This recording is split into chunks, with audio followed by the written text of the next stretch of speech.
وہ ہوٹل کے باہر نکل کے ٹہل رہا تھا۔ وہ بہت غصے میں تھا، جس کی وجہ سے اس کے گارڈ اور ہان صاحب سہمے ہوئے تھے۔ وجہ ڈیل کا لیٹ ہونا تھا۔ یوں ہی ٹہلتے ٹہلتے وہ برفیلے پہاڑوں کے نزدیک پہنچ رہا تھا، جہاں نزدیک بہت گہری کھائیاں تھیں۔ یوں ہی ٹہلتے ہوئے اس کی کچھ اونچائی پہ نظر گئی، جہاں کچھ لڑکیاں ٹہل رہی تھیں۔ انہیں دیکھ کے کوئی بھی سمجھ سکتا تھا کہ کوئی ٹرپ پہ آیا ہے۔ وہاں یہ سب دیکھ کے وہ اور زیادہ خوفزدہ ہوا اور اسی طرح بلیک ڈریس میں ملبوس نہ جانے کیا تلاش کر رہا تھا۔ کچھ دیر بعد جب اس نے دوبارہ اوپر نظر کی تو وہاں موجود ایک رش کم ہو چکا تھا۔ اب رش کم ہو چکا تھا، لیکن ایک لڑکی کی پشت نظر آ رہی تھی جو ادھر ادھر دیکھ رہی تھی۔ وہ لاشعوری طور پہ اس کو دیکھتا رہا۔ آہستگی سے وہ چلتی کنارے پہ پہنچی ہوئی تھی۔ اسے ایسے دیکھ کے اسے تپ چڑھ گئی کہ کیسی غائب دماغی لڑکی ہے جسے ہوش نہیں کہ وہ کدھر کھڑی ہے۔ کچھ پل وہ اسے دیکھتا رہا، لیکن پھر وہ چونکا کیونکہ وہ سلپ کاٹ گئی اور اس کا پاؤں رپٹا اور وہ نیچے کو لڑکھڑانے لگی۔ ایک لاشعوری قوت کے تحت وہ بھاگتا اس طرف لپکا۔ اس کے بھاگتے ہاتھ بھی اس کے پیچھے لپکا۔ اس سے پہلے کہ وہ نیچے کھائی میں گرتی اس نے اسے سنبھالا۔ اسے سنبھالنے کی کوشش میں وہ بھی رپٹا، لیکن پھر خود کو سنبھال گیا۔ وہ غصے سے اس کی طرف دیکھ کے کچھ کہنے لگا، لیکن اس کے چہرے پہ نظر پڑتے ٹھٹک گیا۔ وہ جو کوئی بھی تھی، اس کی عمر 16-17 سے زیادہ نہ لگتی تھی۔ اس کا سرخ اور سفید چہرہ آنسو سے تر تھا۔ لڑکھڑانے کی وجہ سے اس کا سفید حجاب کھل چکا تھا اور اس کے براؤن بالوں کی آبشار بکھر گئی۔ وہ سفید لباس میں ملبوس تھی اور تب پہلی بار اس کے دل نے گواہی دی تھی کہ سفید رنگ اس نے آج ہی کسی پہ جچتے دیکھا ہے۔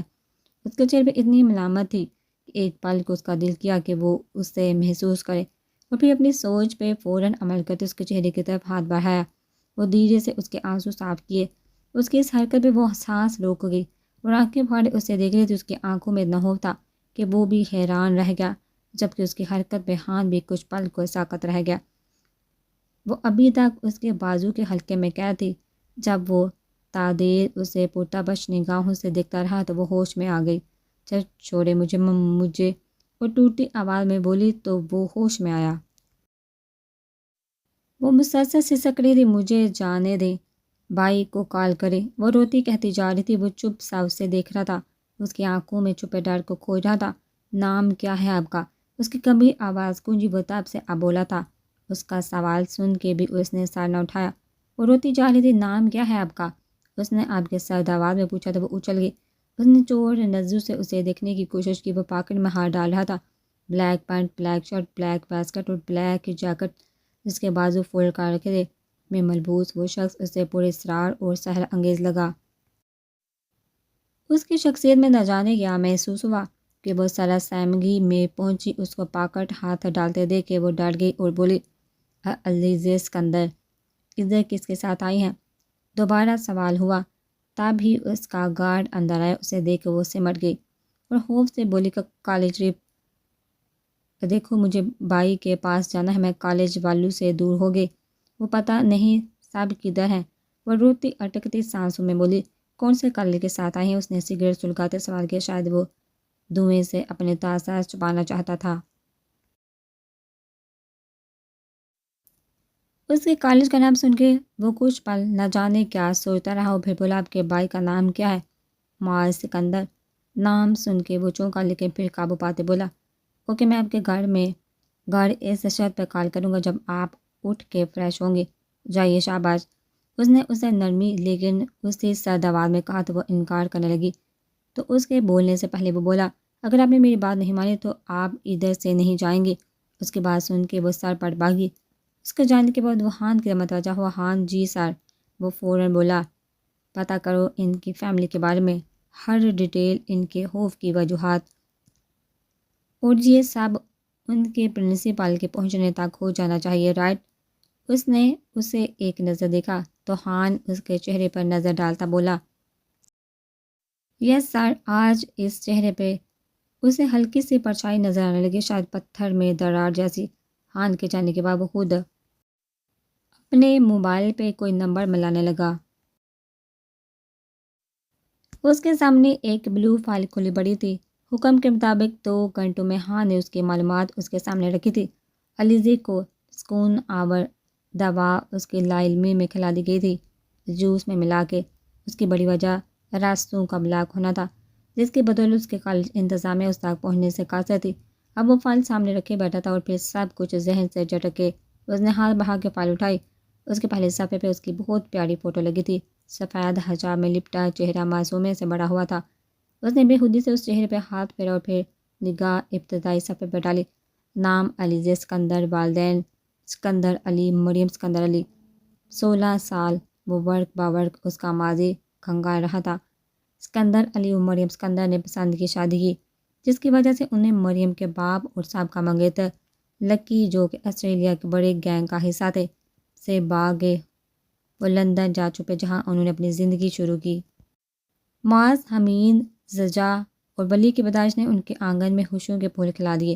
انہوں نے بیٹی کی بہت سی حسرت کی، لیکن شادی کے 12 سال تک ان کی یہ خواہش پوری نہ ہوئی۔ ولی کی آمد کے بعد تو انہوں نے اس بات کی تمنا ہی چھوڑ دی تھی۔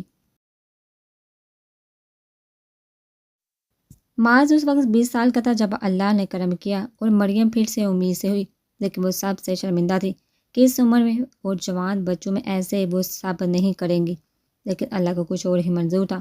مریم کی ڈلیوری میں 1 مہینہ تھا جب ناگہانی وجوہات میں معاذ کا نکاح مرینا سے کرنا پڑا۔ ان کی شادی کے 1 ماہ بعد ان کے گھر علیزے کی شکل میں رحمت آئی۔ علیزے سال بھر کے تھے جب معاذ کے گھر ایک پری ہان آئی۔ اب صورتحال کچھ یوں تھی کہ علیزے سارا دن مرینا کے پاس جبکہ پری سارا دن مریم کے پاس ہوتی تھی۔ علیزے 6 سال کے تھے جب ان کی زندگیوں میں لکی کی صورت میں طوفان آیا، جس کی وجہ سے وہ سب کچھ چھوڑ کے پاکستان شفٹ ہو گئے، لیکن وہاں بھی لکی پہنچ گیا اور ایک تلاتم مچا دیا۔ اور سب سے بڑا طوفان علیزے کا اس کی نزیوں میں آنا تھا۔ تمہارا دماغ تو ٹھیک ہے؟ معاذ داڑا۔ ہاں ایس پی، تم خود چنو، ماں یا بہن؟ وہ حباسے سے بولا، اگر تم سیدھے طریقے سے نہ مانے تو تمہاری ماں کی تصویریں اور یہ پیپرز میں میڈیا تک پہنچا دوں گا۔ وہ صفاقیت سے بولا، تمہیں میں مار ڈالوں گا کمینے۔ زجا اس کی طرف لمکا، لیکن لکی چوکنا تھا۔ اس نے فوراً دروازے سے انٹر ہوتے علیزے کو اپنی طرف کھینچا تو وہ اپنی جگہ رک گیا۔ نہ بچے رک جاؤ، تمہاری بہن کے ادھر ہی پرچے اڑا دوں گا۔ جبکہ وہ اس ناگہانی آفت پہ چلانے لگی جب اس نے اس کے منہ پہ ہاتھ رکھا۔ نہ جانے من، رونا نہیں، تمہیں میرے ساتھ رہنے جانا ہے، تم میری ہو میری پیاری۔ وہ حباسے سے بولتا جا رہا تھا جب وہ ہوش کو بیٹھے۔ اس کے ہوش کھوتے سب اس کی طرف لپکے۔ جب اس نے اسے معاذ کی طرف پھینکا، وہ خود سر پہ بمب پھینکتا چلا گیا۔ تم سب کے پاس 1 ہفتے کا وقت ہے، سوچ کے بتا دو، نہیں تو بیٹی یا ماں۔ وہ سب صورتحال سے حد درجہ پریشان تھے اور کچھ بھی کرنے سے قاصر تھے، وجہ اس کے پاس مریم کی تصویریں تھی۔ پھر ایک خیال ذہن میں آتے ہی وہ سب متفق ہوئے اور علیزے کو 1 ہفتے سے پہلے معاذ کے دوست کے ہاں بھیجنے کا ارادہ کیا، لیکن اس سے پہلے ہی ہونے والے واقعے نے ان کی زندگانیوں کو چلا کے بسم کر دیا۔ وہ علیزے کو بچانے میں مصروف تھا جب وہ پری کو اٹھا لے گیا۔ اس گھر میں صف ماتم بچھ گئی تھی۔ اس بات نے ان کی برداشت کی حد ختم کر دی۔ اسی وجہ سے اسکندر علی اس کے خلاف ثبوت اکٹھے کرنے لگے، لیکن 1 مہینے بعد ہی کسی بھی کارروائی سے پہلے صبح کے وقت اسکندر اور حمید کے 1.5 سالہ بیٹے زارون کو گولیوں سے چھلنی کر دیا۔ پے در پہ ہونے والے جھٹکوں نے انہیں ہلا کے رکھ دیا۔ سالے بیٹے کی بے دردی سے چھلنی کی گئی لاش کو دیکھ کے سدھ بت کھو بیٹھے، جبکہ لیزے اتنی عمر میں تلخ حقیقت سے روشناس ہو کہ جب اردو کی باتیں سنی، بہن کی وجہ سے ہو رہا ہے یہ سب، پہلے گھر کی بیٹی کو نہ جانے کہاں لے گیا، اب باپ اور بیٹے کو بے دردی سے مار دیا۔ ایسی صورت سے اللہ بچائے جو مصیبتوں کی جڑ ہو۔ وہ کہتا ہے کہ اس سے لیے بغیر جان نہیں چھوڑے گا، نہ جانے ہیں کون۔ عورتوں کی گفتگو سنی وہ پاگل ہو رہی تھی۔ 8 سال کی عمر میں زندگی سے تپتے صحرائیوں میں لے کھڑی تھی، وقت کا کام ہے گزرنا، سو وہ گزرتا رہا۔ ایسے ہی ڈر میں وہ سال گزر گئے۔ وہ اتنا رہتا تھا اور یاد کرواتا رہتا کہ میٹرک تب ان کے پاس ہے، اس کے بعد وہ لیزے انہیں دے اور پڑھی لے جائیں۔ وہ جولائی کا گرم ترین دن تھا جب گھر کے پاس ہی اس کا کلاس فیلو اسے ٹفن پکڑا رہا تھا جب لکی نے اسی ہاتھ پہ گولی چلائی۔ وہ چلا اٹھی۔ اس گولی کے بعد وہ رکا نہیں۔ وہ یکے بعد دیگر گولیاں چلاتا رہا جبکہ خوف سے اس کی آواز گلے میں گھٹ کے رہ گئی۔ گولی کی آواز سن کے اس کا بھائی آیا تو اس نے اسے بھی بھون کے رکھ دیا۔ وہ ہوش کھونے لگی جب اس نے اسے کھینچ کے اپنے پاس کیا اور چاقو سے اس کی شرٹ کندھے سے پھاڑ دی۔ اس کے کان میں بھنکارا، تمہیں بات سمجھ نہیں آتی؟ تمہاری زندگی میں میرے علاوہ کوئی مرد نہیں ہے۔ میرے علاوہ جس سے بات کرو گے مارا جائے گا۔ تمہاری جسم پہ میرا حق ہے، تمہاری رگ رگ میری ہے۔ وہ سور پھونکتا رہا اور پھر غلاظت سے بڑا لمس اس کے گردن پہ رکھا۔ وہ چلانا چاہتی تھی لیکن آواز گھٹ کے رہ گئی اور پھر اس چاقو کو لائٹر سے گرم کرتے گلی میں کھڑے ہی اس نے اس کے کندھے کی کھال ادیرنا شروع کر دی۔ وہ چیخنے لگی۔ کب وہ ہاتھ جما گیا۔ وہ اس کے کندھے پہ اپنا نام لکھنا چاہتا تھا۔ اس نے اب بھی لکھا تھا جب وہ درد، خوف، وحشت اور ذلت سے حواس کھو بیٹھی۔ اس نے ہوش کسی کے چیخنے چلانے سے آئے، وہ جو کوئی بھی تھا روتے ہوئے چلا رہا تھا۔ اس نے ہولے سے آنکھیں کھولنے کی کوشش کی، ادھ کھلی آنکھوں سے دیکھا کہ ایک عورت ان کے لاؤنج میں کھڑی چلا رہی تھی۔ مار کیوں نہیں دیتے اس ڈائن کو؟ کیا کھا گئی یہ سب کو؟ میرے بیٹوں کی قاتل ہے، اپنے ماں باپ کی، بھتیجے اور بھتیجی کی قاتل ہے یہ۔ دے دو اسے اس شخص کو، نہیں تو سب کو کھا جائے گی یہ۔ وہ بیان کی جا رہی تھی اور وہ پہلی دفعہ کسی کی اتنی نفرت کو دیکھنے اور سمجھنے اور پھر اسے برداشت کرنے کی کوشش میں تھی۔ سب کو مار کے آسماں کو بھی مار گئی ہے یہ۔ لے جاؤ ادھر سے اسے، نہیں تو میں مار دوں گی۔ وہ اس کی طرف لپکی لیکن مرینا اور سالم پر مشکل انہیں روکا، جبکہ اس کے سارے بھائی ایک طرف سر جھکائے بیٹھے تھے۔ وہ سکتے میں آگے ماں کی موت کا سن کے وہ تب اسے احساس ہوا کہ واقعی اس کی زندگی کا فائدہ نہیں، وہ اگر ایسا رہی تو سب کو مار دے گی۔ ماں کی موت کی خبر سن کے وہ چلانے لگی اور بازو میں لگی ٹپ کی سوئی اتار کے پھینکنے لگی۔ وہ وحشیانہ اپنے بال نوچنے لگی۔ سب بھائی اڑ کے اس کی طرف آئے۔ ماں نے اس کی طرف ہاتھ بڑھایا تو وہ چیخنے لگی، نہیں، ہاتھ مت لگاؤ مجھے، مار دے گا تمہیں، دور ہو جاؤ۔ وہ اپنے بازو میں چہرہ چھپائے چلائی تو سب اپنی جگہ کٹ کے رہ گئے۔ دیکھیے میں اب کا بھائی ہوں، ادھر دیکھیے۔ وہ خود پہ ضبط کرتا اس کی طرف بڑھا تو وہ ہلکے کے بال درد اور خوف سے بلبلا اٹھی۔ نہیں ہے بھائی کوئی، صرف وہی ہے، کوئی نہیں، چلے جاؤ یہاں سے، میں سب کو مار دوں گی، سب کو۔ میں نے ماما کو مار دیا، وہ سسکی، بابا کو، زابی مر گیا، پری بھی، سب مر گئے، میں نے مار دیا سب کو، میں نے مار دیا۔ وہ وحشیانہ اپنا چہرہ اور بال نوچنے لگی جبکہ وہ سب یوں کھڑے تھے گویا مٹی کے بت ہوں۔ اس کی حالت دیکھ کے انہیں صحیح معنیوں میں اپنے نقصانات کا ادراک ہوا، جس کے بعد وہ جہاں کے تہاں کھڑے تھے۔ پھر ایک فیصلہ لینا ان کے لیے ناگزیر ہو گیا۔ وہ تھا پری کو رب کے حوالے کر کے اسلام آباد شفٹنگ کا تھا۔ 2 سال لگے اسے نارمل ہونے میں۔ وہ کسی لڑکے کو دیکھتی بھی نہ، حتیٰ کہ بائی سے چھپ کے رہتی۔ اس کی یہ حالت انہیں پل پل جینے اور مرنے پہ مجبور کر دیتی۔ جب وہ اپنے زخم کو دیکھتی تو ہذیانی ہو جاتی اور کندھے نوچنے کی کوشش میں زخم کو ناسور بنا دیا، لیکن کسی ڈاکٹر کو نزدیک میں آنے نہ دیتی۔ یوں ہی وقت گزرتا گیا۔ مرینا اور سالے نے اسے کس حد تک سنبھال لیا اور پھر ایک لمبے سفر آزما عرصے کے بعد وہ بھائیوں کو پہچاننے لگی، ان کے پاس جانے لگی۔ وجہ لڑکی کا منظر سے قائم ہونا تھا، اس کے بارے میں کوئی کچھ نہیں جانتا تھا۔ سنبھلنے کے باوجود وہ کسی مرد کو قریب نہ آنے دیتی۔ اس کے دل و دماغ میں یہ خوف بیٹھ چکا تھا کہ اس کی زندگی میں اس کے سوا کوئی مرد نہیں آ سکتا، جو بھی اس کی طرف آتا ہے مارا جاتا ہے۔ وہ گھر سے نکلنا کم کر چکی تھی، کالج بھی ہادیہ کے ساتھ جاتی تھی۔ اسے اس فیز سے نکالنے کے لیے چماز اس سے ٹرپ کی بات کی تو اسے لگا اب یہ ٹھیک موقع ہے۔ اس سب نے اصرار کر کے اسے بھیج دیا۔ فائل اس کے سامنے کھلی پڑی تھی جبکہ چہرہ ضبط کی گہری نشاندہی کر رہا تھا، آنکھوں سے گویا لہو ٹپکنے لگا ہو۔ یہ انفارمیشن کدھر سے لی؟ اس نے سامنے کھڑے خان سے سوال کیا۔ سکندر علی کی فیملی میں شروع سے ایک خاتون رہتی ہے، انا بھی، جو سب کی دیکھ بھال کے لیے ان کے ساتھ رہتی ہے۔ ان سے پتہ کیا سب؟ اس نے سر جھکا جواب دیا، پھر ایک چور نظر اس کے چہرے پر ڈالی جس پہ ناقابل فہم تاثرات تھے۔ وہ اسی طرح کرسی سے ٹیک لگائے غیر مرئی نقطے کو گو رہا تھا۔ اس کا سرخ پڑتا چہرہ اس کے ضبط اور شدید غیظ کی علامت ہے، اور ایسی سچویشن میں اس کے قریب کوئی بھی نہ جاتا، ذرا اشارہ بھی نہیں، ذرا شاہ بھی نہیں۔ تبھی کمرے کا دروازہ دار سے کھلا، اس کا رونے سے سوجا ہوا چہرہ نمودار ہوا۔ وہ تب بھی متوجہ نہ تھا۔ مجھے گھر چھوڑ کے آؤ، اس کی بپڑی آواز نے گویا گہرے سکوت کو توڑا۔ اس نے پرسکون انداز میں گردن موڑ کے اسے دیکھا تو اس کی سرخ آنکھیں دیکھ کے ڈر گئی، جبکہ ہان بھی دل میں اس کی عافیت کی دعا کرنے لگا جس نے اس شیر کو آواز دی۔ لیکن پھر عجب لمحہ آیا جس نے ہان اور لیزے کے ساتھ ساتھ گویا وہاں موجود ہر شے کو ساکت کر دیا ہو۔ وہ دھیرے سے چلتا اس کی طرف بڑھا، جبکہ وہ قدم با قدم پیچھے کو ہٹی، لیکن پیچھے موجود دیوار راہ میں حائل ہوئی۔ اس کی آنکھوں سے خوف اور آنسو ٹپکنے لگے، اسے لگا وہ پھر سے کسی لڑکی کے ہاتھ لگ جائے گی۔ اس کے روئے روئے سرخ چہرے، سبز نیند کٹورو، اٹھی ہوئی گندی پلکوں، اس کے بکھرے حجاب اور بالوں کو یک ٹک دیکھتا وہ اس کی طرف بڑھتا گیا۔ وہ دھیرے سے اس کے پاس آ کے رکا اور ایک ہاتھ اس کے دائیں طرف رکھا۔ وہ خوف سے آنکھیں میچ گئی اور سسکیاں بڑھنے لگی۔ وہ ہلکا سا اس کے کان میں جھکا، بولا، مجھ سے شادی کریں گی؟ ہان دم بہود رہ گیا۔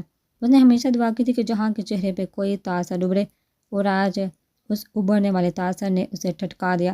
اس کے چہرے پہ غصہ، نفرت، اکتاہٹ، طیش جیسے تاثرات کی توقع کر سکتا تھا، لیکن اس تاثر نے اس کو اپنی جگہ جما دیا، جبکہ وہ گویا کاٹو تو بدن میں لہو نہیں۔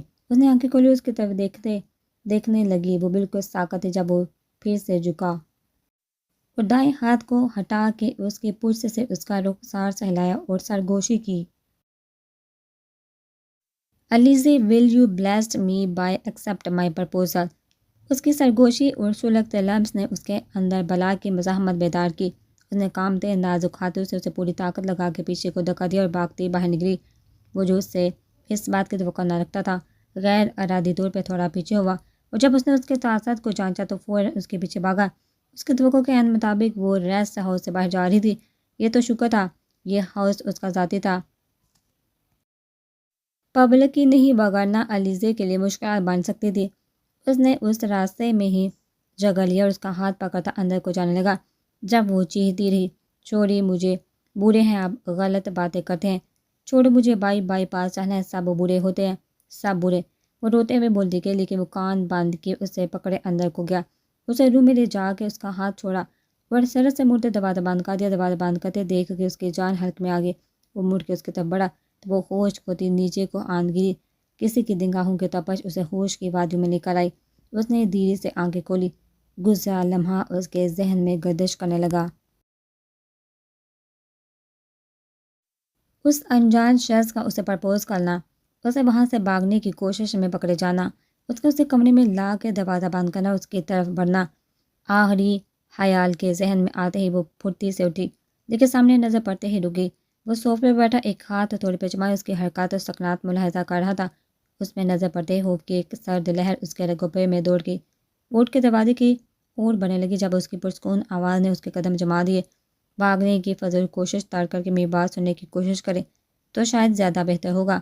اس کی بات پہ تھم گئی اور تیش کی ایک لہر اس کے اندر دوڑ گئی۔ کیوں سنوں میں آپ کی بات؟ کیا لگتے ہیں آپ میرے؟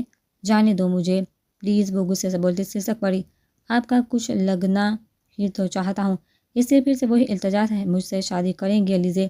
اس کی گمبھیر آواز پہ وہ ساکت ہوئی، لیکن پھر اتنے سالوں کا پختہ لاوا اس کے اوپر انڈیل دیا۔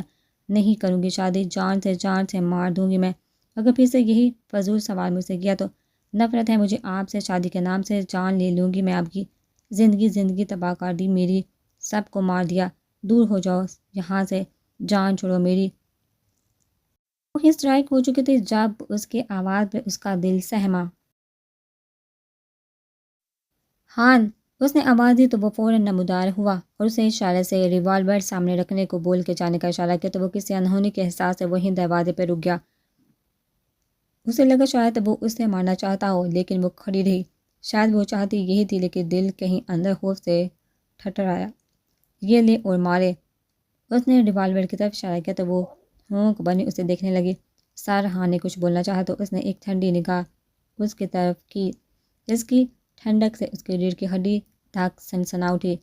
اس کے بڑھتے قدم اور ابلتے الفاظ وہی دم توڑ گئے۔ مارے مجھے، میں نے سب کو مارا ہے، مجھے مارے، ہری اپ، وہ پچکارتا ہوا بولا۔ وہ جانتا تھا اس کو اس کیفے سے کیسے نکالنا ہے، اسی لیے وہ اپنی جان داؤ پہ لگا رہا تھا۔ جلدی کرے کیونکہ شادی مجھے آپ سے ہی کرنی ہے اور اس بات سے آپ مجھے کبھی نہیں روک سکتی۔ اس کی بات پہ اسے کرنٹ لگا تو اس نے گویا حفظ متقدم کے طور پر لرزتے ہاتھوں سے پستل اٹھا لیا۔ مجھے یہاں سے جانے دو، میں مار دوں گی۔ باقی اس نے گویا اسے یقین دلانے کے ساتھ ساتھ خود کو یقین دلایا۔ چلائیے، اس نے گویا اکسایا۔ مارنا چاہتی ہیں تو سوچیے مت، کیونکہ میرے جذبات آپ کی کسی مزاحمت سے نہیں رکنے والے۔ اس کی بات اس کے چلانے سے رکی۔ بند کریے فضول باتیں، نفرت مجھے اس سے، آپ سے۔ وہ چلائی۔ اس کی بات سے وہ لڑکھڑایا۔ وہ کھڑا ہوا اس کی طرف بڑھنے لگا تو وہ فوراً بولی، رک جائیے ادھر ہی۔ وہ ابھی کچھ بولنا چاہ رہی تھی جب اس کا لرزتے ہاتھ کا شدت ضبط سے دباؤ ٹریگر پر پڑا اور سامنے کھڑے وجود نے ایک جھٹکا کھایا۔ آپ کی علیزے سے بات ہوئی؟ مجھے بہت پریشانی لگی ہے، اس کا نمبر مسلسل بند ہے۔ مرینا نے فائل دیکھتے معاذ سے پوچھا، جہاں صاحب بیٹھے تھے؟ ہاں، میرا رابطہ ہو چکا ہے، انہوں نے مبہم سا جواب دیا۔ میری بات بھی کروائی اس سے؟ وہ فوراً بولی تو انہوں نے صالح اور مرینا دونوں کو کھانے کا بول کے منظر سے ہٹایا۔ بات کرواتا ہوں، پہلے آپ کھانا لگوائیے۔ تو وہ ہبکے سے اٹھ کی، کیا بات ہے، کوئی پریشانی تو نہیں؟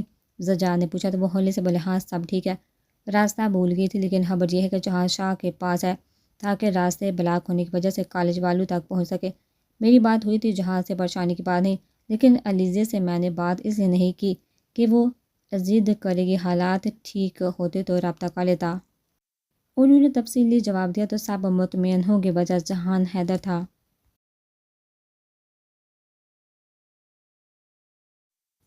وہ زرد چہرہ لیے ساکت کھڑی تھی۔ وہ اس کے جسم کو دیکھنے لگی۔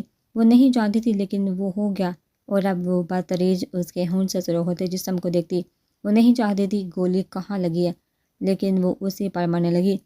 مجھے پتہ نہیں کیسے، میں جان بوجھ، وہ ٹوٹے الفاظ میں بولی، اور ریوالور اس کے ہاتھ سے پھسل کے نیچے گرا۔ تب ہی ساکت کھڑے ہاتھ کو ہوش آیا۔ وہ اس کی طرف لپکا، لیکن اس نے ہاتھ کے اشارے سے اسے روکا تو وہ بے بسی سے وہیں رک گیا۔ وہ ابھی تک اسی طرح کھڑا تھا۔ اس کی شرٹ بھیگتی گئی جبکہ وہ روتے ہوئے سہمی نظر سے اسے دیکھتی تھی، جو اب اس کی طرف دیکھ رہا تھا۔ بڑا تھا، وہ پیچھے ہونا چاہتی تھی، لیکن پاؤں کسی نے گویا جگڑ رکھے ہو۔ اس کے قریب آئے اور پھر بہت قریب، اور پھر وہ لڑکھڑایا۔ تب لاشعوری طور پہ اس نے اسے تھاما، لیکن اس کو سنبھالنا اس کے بس کی بات نہیں تھی، اسی لیے اسے سنبھالتی وہ اس کو تھامے نیچے بیٹھتی چلی گئی۔ ہان بے چین سا کھڑا تھا کہ اس کا ہاتھ پلر جانا گریز تھا، لیکن آج وہ سب حدیں بھولے، درد بھولے، مسرور پڑا تھا۔ مجھے معاف کر دے، میں نے جان بوجھ کے، پتہ نہیں کیسے ہوا، وہ روتے ہوئے بولے جب وہ اس کے ہونٹوں پہ اپنی انگلی رکھ گیا۔ چپ، اس کے سلگتے لمس میں وہ سن ہوگی۔ آپ کو سفید رنگ دیکھ کے ایک بات وہ فائنل ہوئی، ہمارے نکاح کے دن آپ کا ڈریس اسی رنگ کا ہوگا۔ اس سچویشن میں اس کی اس سرگوشی پہ جہاں کی وہ تھی رہ گئی، دل کہیں ڈوب کے ابھرا۔